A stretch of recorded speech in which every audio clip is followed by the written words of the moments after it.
मान लो कि आप बहुत ही खतरनाक जगह पे फंसे हो। वहां से बाहर निकलने के मात्र दो दरवाजे हैं। पहला दरवाजा है डोर ऑफ डेथ, खोला तो गए। दूसरा दरवाजा है डोर ऑफ फ्रीडम, खोला तो आजाद। लेकिन आपको नहीं पता कि किस दरवाजे के पीछे क्या है। अब उन दरवाजों के आगे दो गार्ड खड़े हैं। पहला हमेशा सच बोलता है, दूसरा हमेशा झूठ बोलता है। लेकिन आपको यह भी नहीं पता कि कौन सच्चा कौन झूठा।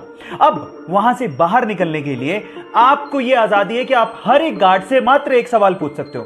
अब मेरा सवाल यह है कि आप हर एक गार्ड से क्या पूछो कि आपको पता लग जाए कि डोर ऑफ फ्रीडम यानी बाहर निकलने का रास्ता कौन सा है। 10 सेकंड का टाइम देता हूं, फटाफट से जवाब दो।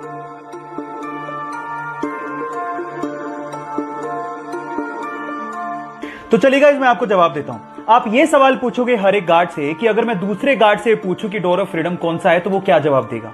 मजे की बात है कि दोनों के दोनों डोर ऑफ डेथ की तरफ इशारा करेंगे और बस उसके जस्ट अपोजिट वाला डोर डोर ऑफ फ्रीडम का है।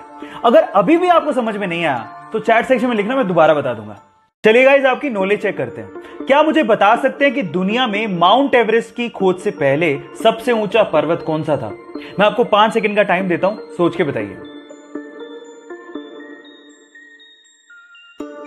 चलिए गाइस, मैं आपको इसका जवाब देता हूं। इसका जवाब है माउंट एवरेस्ट। गाइस, खोज होती चाहे नहीं होती, दुनिया का सबसे ऊंचा पर्वत माउंट एवरेस्ट था, है और रहेगा।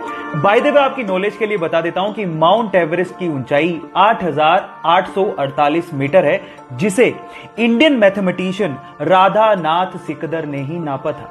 सो guys, proud to be an Indian. क्या आपको इससे पहले यह बात पता थी? और नहीं पता थी तो चैट सेक्शन में लिखना मत भूलेगा।